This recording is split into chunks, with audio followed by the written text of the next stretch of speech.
Hello and welcome. Today we've got a little something different for you here. I have my good friend Jack McKenny, baseball writer for Fansided. We're here giving you guys a playoff preview for the Major League Baseball.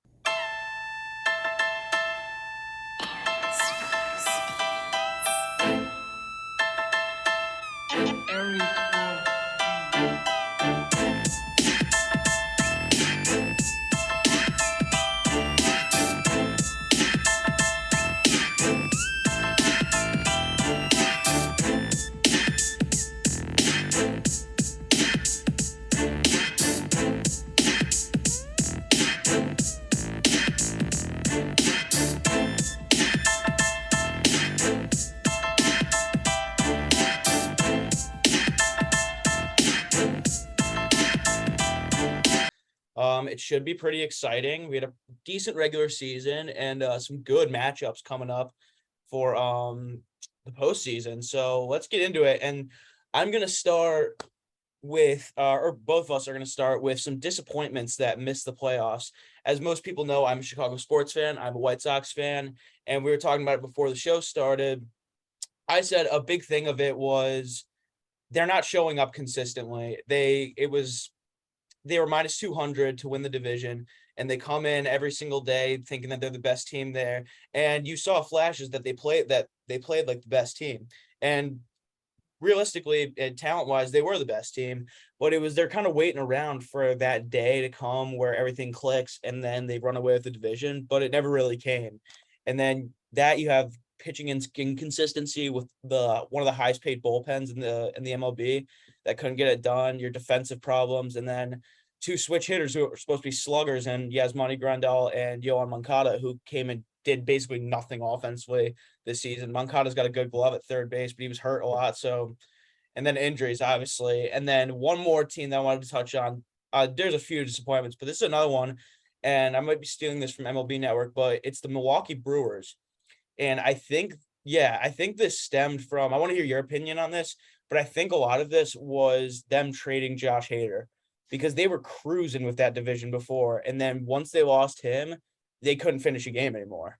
Yeah, I mean, they completely collapsed. And first off, I totally agree what you said about the White Sox. It was a year full of inconsistencies. Obviously, they finished 500, I believe. Am I right? They were 81 and 81. On the spot. They had some really good players. They had Jose Abreu, who was awesome. They had Dylan Cease, who was awesome. But yeah, they just could never really get that consistent winning brand. And it didn't make sense to me because, Sam, they're in this awful division. I mean, you play the Tigers 20 times, you play the Royals 20 times. Heck, I mean, the Twins aren't even that. I mean, the Twins are good, but their starting pitching isn't that great. And the White Sox are just better than them. Yeah, they lost the season series to the Royals too, which you can't do. Like, you just can't do that. It's unacceptable. So it's really frustrating for the White Sox. They've got $55 million in cap next year, and they got to decide what they want to do. But it's a winnable division, and that's something that they can look at. But, the interesting thing about the Hader trade is I was actually in favor of it. And I realize now that I'm wrong because this was a trade that didn't really take into mind the clubhouse. The Brewers clubhouse and the Brewers players hated this trade. And I think it really collapsed the clubhouse. And I think the morale was down. And really, between the Brewers and Cardinals, whoever won that division was going to make the playoffs, and whoever didn't win that division was not going to make it. And yeah, Devin Williams was in shock when it happened. And he was like, oh shit. He's a great setup guy, like an unbelievable setup guy, but he was like, shit, like I'm the guy now, like to close these. Like I don't have, because I mean, it's a different mindset when you're going in there thinking, all right, I'm gonna go do my thing here, and then Hader's gonna come in and shove next inning, versus, oh, you're Hader now, and no one's in front of you. Well, and the thing is it all made sense in my head because I was like, since I think it was May 26th, Devin Williams had not given up an earned run. So I was like, perfect. They trade Hader. Devin Williams fills in at the closer role. They get all these prospects. That's great. Also, another thing that I really believe in for the playoffs is anything can happen. And the best chance you have of winning the World Series is just making the playoffs every year. Exactly. And that's why the Brewers did that trade. That's their philosophy, but it just didn't work out. It wasn't playing postseason baseball, and it's gonna, unless you're some teams, but like it's a lot of times you're gonna keep getting further and further. Exactly. I mean, the perfect case is the Braves, right? I mean, they make, they're really highly seeded in all these playoffs, and they always lose. And then, of course, they lose Ronald Acuna, who's their best player last year, and they Matter. have no business beating the Dodgers and then beating the Astros, but they win the World Series. Like, that's just the playoffs in a nutshell. Like, you never Putting it know. together, everyone stepped up. I mean, that's what it comes down to in the end, and that's what's going to happen here, especially as we get into these wild card matchups. It's like a lot of these. I mean, because you look at it, the pitchers. Like I have on my note sheet here the pitchers listed for the start or game ones. You're thinking, how could any team lose a game with this guy? But it's you watch playoff baseball, it's almost like a different game. Every I'm, like every it, game must win. And obviously that goes without saying, but everything's played so much differently. Hitters are going up there with a little more on their mind. Pitchers are going in with a little more on their mind. The crowd's going crazy. It's awesome. I love it. But yeah, it's not I anything mean, can happen. it's higher velocity. I mean, one of the things that I look for now, based on last year, I had the Brewers winning the World Series. And I did this based on the fact that they had Corbin Burns, Brandon Woodruff, and Willie Peralta. They were all pitching incredible, and they had that top three. And that's what you need to win a World Series. But the Brewers had no offense. So, they Yeah. lost like every game to the Braves, like 2-1 or 2-0, because they couldn't hit. So you got to be able to hit in the playoffs. You got to be Yeah. able to hit elite pitching. It ended up that Rowdy Tellez was their best offensive weapon in that first playoff series, which like don't get me wrong, I like him. He's a good player, but like that's not gonna cut it. Yeah, Yelich didn't show up. Avisel Garcia was awesome. I remember, yeah, Tellez had that home run against someone last year, and they Yeah, won I game think it was a one. walk-off, but that was like their one shining moment. And then because then it came down to, like I said before, it was Williams and Hader. They couldn't make any mistakes. Yeah, They never had well, any support or anything. yeah. I mean, they just couldn't hit. So, you gotta be able to do, you gotta be able to hit elite pitching, and you gotta be able to, quality starting pitching really helps in the playoffs, and It that's really one does. thing I'll say. I mean, If a you know, starter can eat 7 innings, it can eat even six sometimes. If a starter can eat that much, and that's the thing that hurt my Sox last year was that their pitchers were the starters were down 60 pitches in the second inning against Houston, and that Houston was and still is an incredible batting order. But I mean that's not going to cut it. It's you might win a game, which they did, and they saw, but that was because every pitcher was lights out after they pulled Cease early. But it's not sustainable. Like that's not going to win you a World Series. I mean, yeah, I mean, one of the things you got to have a good bullpen, because one of the things about playoff baseball, like you're saying, is working the counts and getting those pitchers out early, getting those Yeah, guys to 100 pitches. And the Astros are perfect at that. That's why I they're love very the good. Yeah, Astros. That's why they've made it to the ALCS 7 years in a row. I mean, yeah, and they're I just, think they will again this year. I they're don't just think the Yankees have a shot against them, but you never know. Whoever wins this Cleveland Tampa series might. And that's a perfect segue into our wild card matchups. First on my list here, I have the Cleveland Guardians versus the Tampa Bay Rays. I absolutely hate the Cleveland Guardians. Why? Because first of all, they beat my team in the division when they should not have come even close to beating them. no business. And every player comes out there and just makes themselves a pain in the ass to play against. And it's so annoying when you're not a fan of them. It's probably a great time to be a Guardians fan, however many of them there are. But yeah, that's my thing. Like, and they've been pitching so well with the minimum amount of money going to these guys, and they all come out and perform like they're on a Lamar Jackson contract year. It's kind of incredible to watch. You see guys like Steven Kwan who makes contact. They don't strike out. Steven Kwan makes contact with everything. They all run the bases hard. It could be a routine single, and they're running to second base until someone tells them not to, or until they figure out that they can't do it. That's how like hustle driven they are. Terry Francona is a great manager.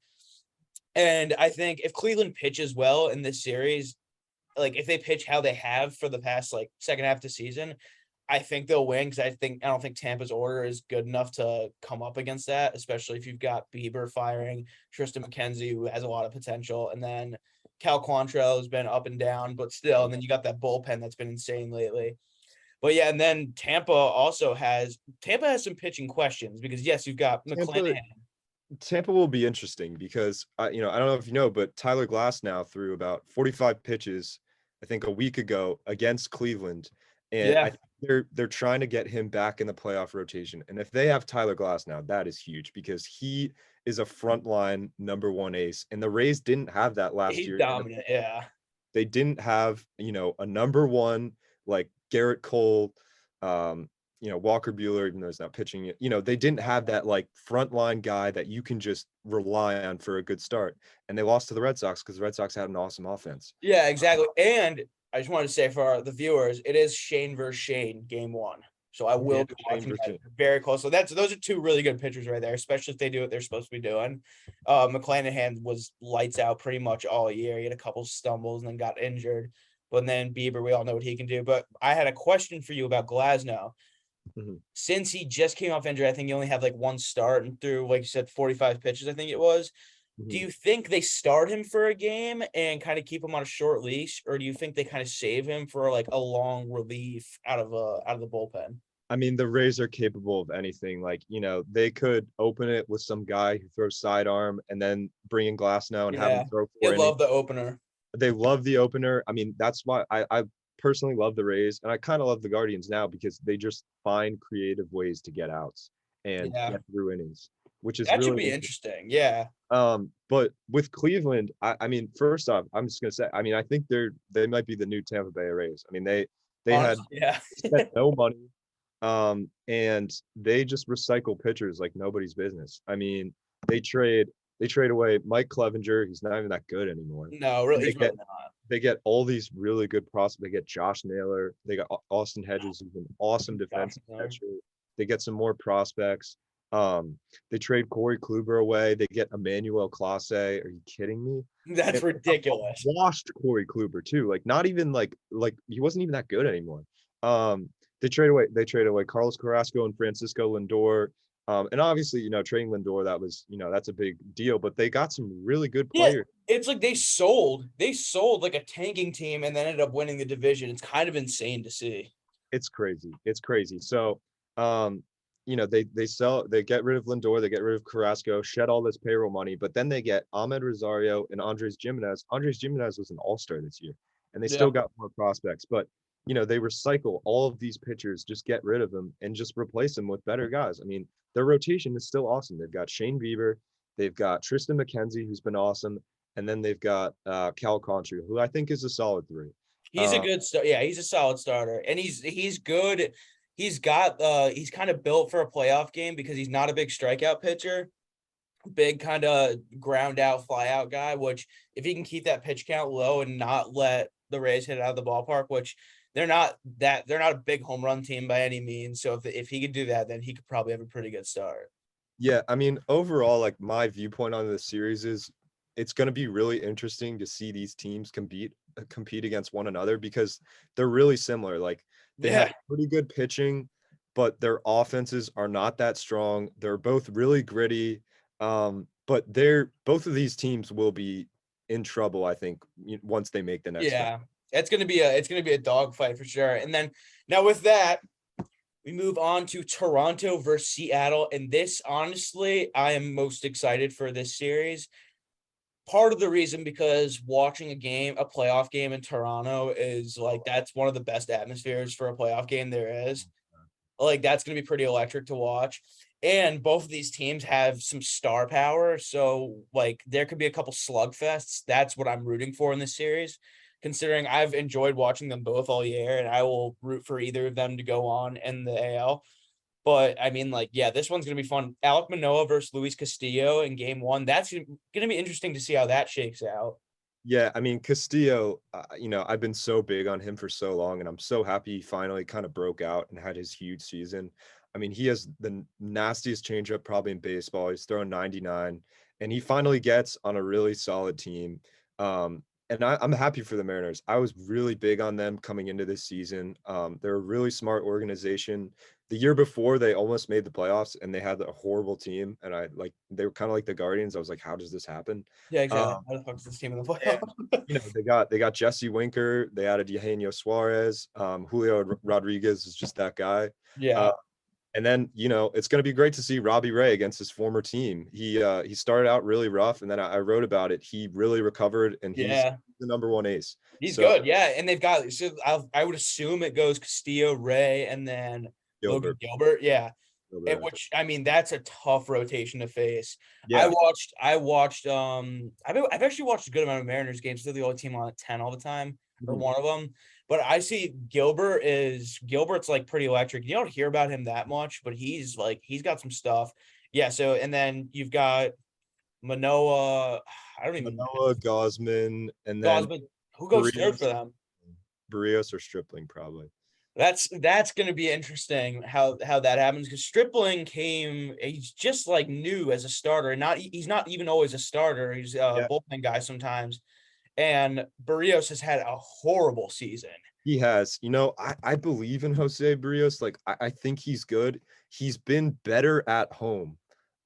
It really does suck they gave him like $130 million That contract. really, yeah, that He just hurts. follows it up, and they traded like 2 top 100 prospects for him. Yeah, like they gave away some good stuff for him.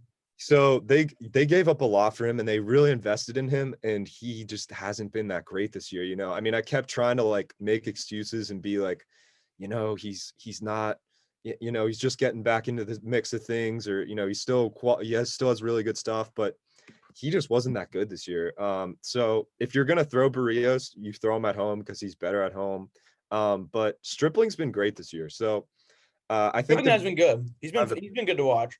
He kind of stepped into a role that I mean, I guess he was supposed to be a starter all along, but he stepped in and he took it well, and he came in and he's better than Barrios right now, especially. But yeah, and also the last thing I wanted to say on this was that my pick is Toronto to win this because I think Toronto's got a good lineup, but like we said, the pitching holes after Gossman and Manoah can kind of get a little shaky with them, and especially how good their bullpen performs later because that's been kind of it's been a little shaky. They yeah, it's get been a little shaky. Romano as a closer, but Yeah, exactly. But the thing I was gonna say was if Bichette, Guerrero, Kirk, Chapman, all those if they hit like they can, yeah. they're gonna it doesn't matter how they pitch, they're gonna win games. Well, and I mean the huge thing about this wild card is the home team hosts all 3 games. And Yeah. I have Toronto as well. I agree with you. Seattle's like I have them like they're good enough to make the playoffs. Like that's how good they are, but their lineup just isn't good enough to go deep. Like Yeah. they don't really have like Julio's really good, but he's in his rookie year. Ty France is really good, but they don't really have like that guy. And Toronto has a few of them. Like Springer is awesome in the playoffs. Yeah. How did I forget Springer? Yes, Yeah. like he's one of the best playoff hitters in playoff history. Like he's insane. Guerrero's awesome. Matt Chapman's been great in the playoffs. Yeah. Bichette, I mean, this lineup is a nightmare. It's a literal nightmare, and that Yeah, exactly. crowd is crazy. So Yeah, that one's gonna be fun. I'm excited for that one. And this one, the next before Philadelphia, St. Louis, which I guess is that'll be okay to watch, but I mean it might be a little boring. But now we got Mets Padres. That's gonna be cool. Especially because I hear for some reason I talk shit about the Mets on Twitter, and then all of a sudden my entire timeline is like me being a part of Mets Twitter, which I hate. So I see all these like Mets fans, like Mets fan Jake 21 and whatever, and they're all panicking about how they're playing the Padres and they're gonna lose and complaining about how they lost to the Braves and whatever. But the Padres, they don't look that good. you're so right. I mean, they've really been struggling. I mean, Yeah, people they're are like hyping them up, but they've been struggling. They really have. I they mean, don't look great. they don't. Soto's obviously incredible, but it's like he is Yep. not lighting the world on fire by any means Yeah, in he San hasn't been good. Diego. He hasn't Josh, been good. Josh Bell's a good first baseman. Brandon Drury's a good utility guy, but none of them have come and played like they did where they were before. Yeah, I mean, Drury's been pretty good for San Diego. I mean, there are just so many interesting things in this series. One, because the Mets, like you ask yourself, all right, they they implode every year. I believe this. They did it They last do. Oh yeah. Um, you know, they've semi imploded by, losing the division to the Braves. Do they now choke it away by losing to a struggling Padres team? I think that's a possibility. I think it could happen. But the Padres just aren't like strong coming in here. I mean, like you said, I mean, you covered it all. They have, they need Soto to step up. They need Machado to step up. They have a good lineup. Like, Grisham can even produce. Cronenworth solid.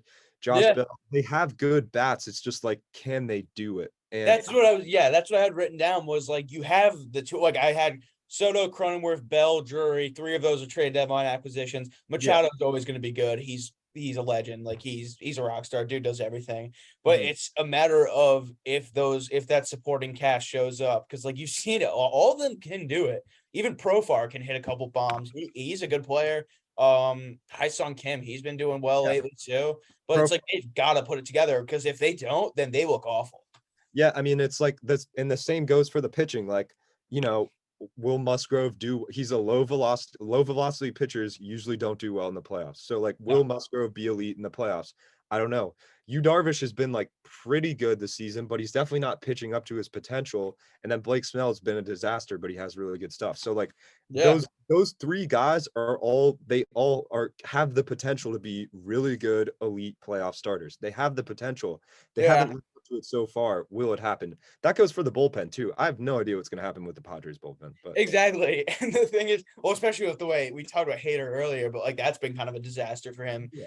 But I was going to say the only thing stopping me from slamming the Mets to win this series and just like closing the book and saying it's over is the fact that, like you said, the Mets implode every year. The Mets implode, and the Padres have enough bats where like they could get on Scherzer, they could get on DeGrom, and kind of like ruffle the Mets and get in their head and kind of, because one thing, kind of off track, but the Mets offense is problematic in this playoffs, because one thing I saw is the Braves struck out 31% of the time in that last series. Mets struck out 23% of the time, but the Braves had more extra base hits. Like their lineup, the Mets lineup is not really built for playoffs. Like they don't have a lot of guys who hit home runs and extra base hits. It's just, I don't know how to explain it, but like their lineup's kind of in trouble. And if the pitchers lock down Pete Alonso, then they're really in trouble. Yeah, they are in trouble. That's a spark plug for them. I say, like, if Lindor gets something going, yeah, that's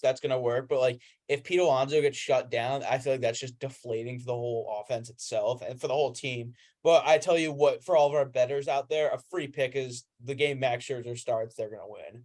Because playoff Max Scherzer is a fucking demon.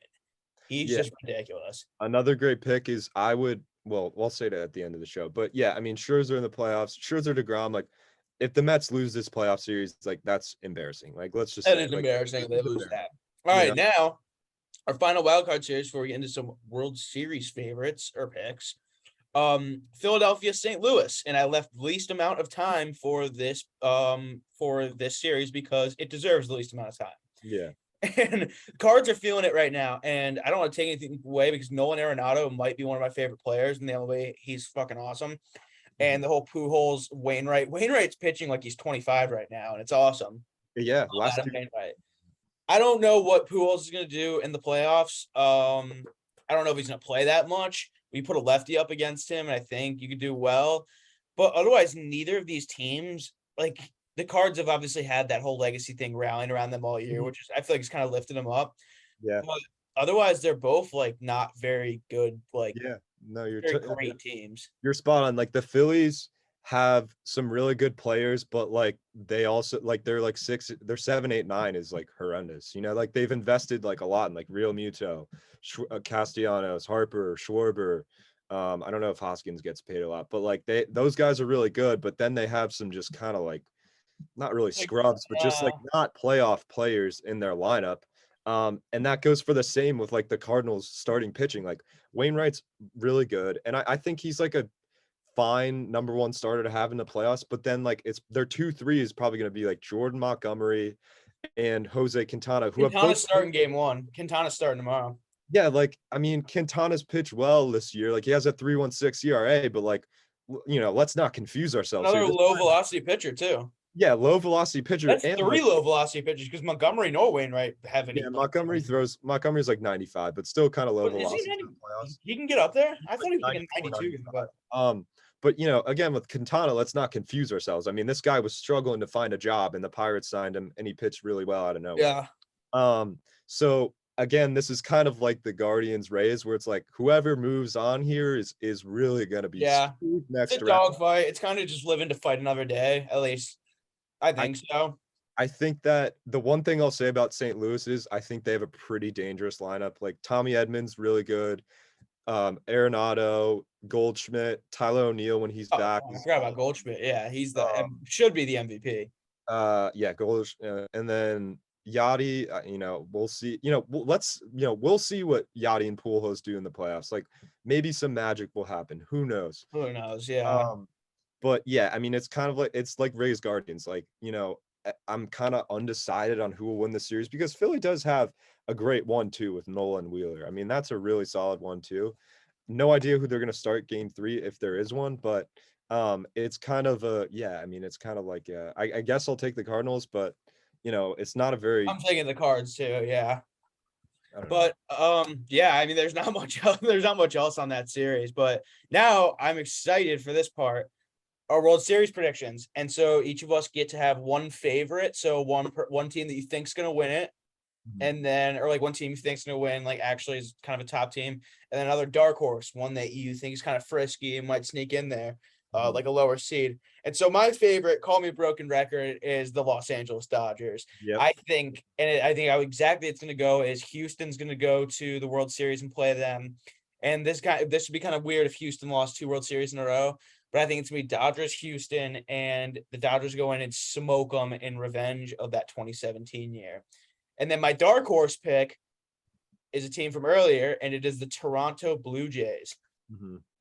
Simply because of, like we said earlier, like the power that they have, the firepower that they have, especially their crowd going in the playoffs. They don't lose many home games in the playoffs, but yeah, and they've just been fun to watch all year. So I'm really excited to see how that shakes out. And if they go up against Houston, I think that will be a bloodbath. Yeah. So I'm gonna go the opposite view. I've got the Astros as my favorite. If you told me if there was one team you could put money on to win the World Series, it would be the Astros. First off, they've made the ALDS 6 or 7 years in a row. I'm not sure what the stat is. And second off, they have the best starting rotation in all of baseball. They've got Verlander, Framber Valdez, Lance McCullers, Christian Javier, and Jose Urquidy. Those are 5 like playoff starters.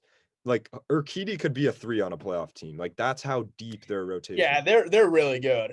I mean, it's crazy how good their rotation is. And then their lineup is just a machine. It's the machine as always. You got Gurriel, Altuve, Tucker, Bregman, Pena. And they've all been there before, so they all know exactly what it's like. And they know how to play playoff baseball. As much as I hate them for the whole cheating or whatever, but they are tough as nails to play. I remember watching. It was really hard to watch my guys go up against them last year because it was like, when are these at-bats going to end? They just get on base, they hustle, and they work counts. They make pitchers freak out.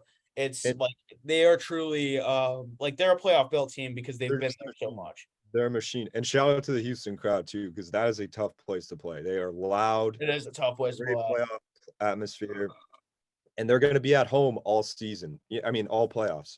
They are because they got the record over New York. Yeah, besides if they play for the Dodgers. The reason I have Houston over the Dodgers is because the Dodgers starting rotation I don't think is good enough to win a World Series. They've got Urias and they've got Kershaw. Tony Gonsolin's up in the air. I don't even know if he's the number 3 on a playoff team because his peripherals against good teams are bad. Like he doesn't pitch well against good teams. Yeah. They don't have Walker Buehler. So that's tough.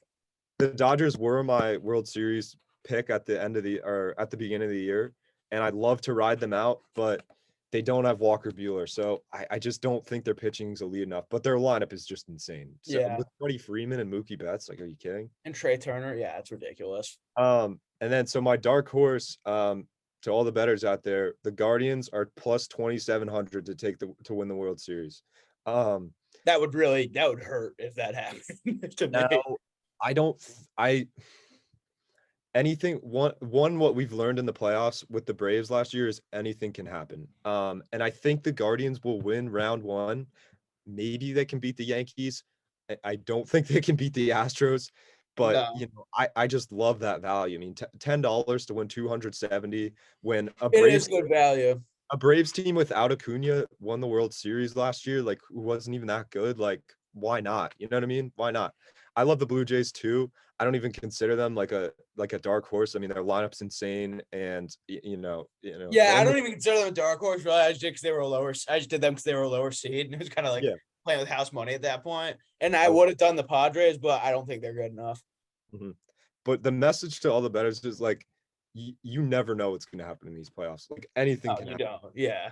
So I mean, like because like normally for me, it's in playoffs, single game bets. If I really like the pitcher or like I really like the pitching matchup or something, but series bets, like took Astros last year in the World Series matchup, but it's like you really never know what's going to happen. So my yeah. best advice to any bettor out there is if you see like a series, like a lopsided series with like a minus 300 and you think it's going to hit, don't take it Mhm. because you're going to be really upset if it doesn't. And there's a good chance it doesn't. Underdogs, the way to make money in the playoffs is normally underdogs. Yeah. Braves, you saw that last year. But yeah, I mean, the better team doesn't always win. Like it's just as simple as that. yeah, Astros, exactly. It's playoff baseball. It's different. You're not like you don't have a set rotation set in place like that. That's like the biggest thing is in pitching. Who can manage it the best? Who can play every day? Who can not get hurt, especially. Mhm. But yeah, I mean, um, you got anything else? Any other picks you want to share? Or anything?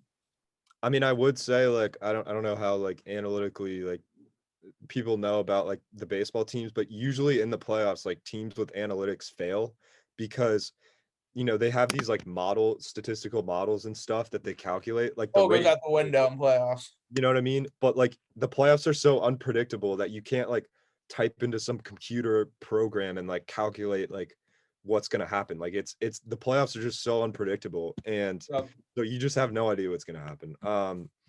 My biggest advice would be don't bet on favorites. Like don't take Yeah, like Dodgers plus 300 to win the World Series or like Astros plus 400 because like anything can happen, like I there's no said. value there. Yeah. There really isn't, in my opinion. Yeah, but yeah, I really enjoyed this. This was awesome, and maybe when the World Series comes, we could do another one. We're running out of time here because I am a cheapskate and do not have Zoom Pro. So I want to thank you for coming on, Jack. This was awesome. I'm so glad we got to do this. Yeah, it's great. You are one of the best in the business on Twitter, and if you haven't, go follow Jack McKenny on Twitter and go follow the World of Sports podcast of Jack McKenny. Because he does some great work over there and is very, very knowledgeable on the sport of baseball. There you have it. If you want to bet on some of our stuff, do it. If you just want to listen to hear about some ball, then that's good too. But yeah, all right, signing off. Appreciate you having me, bro. Yeah.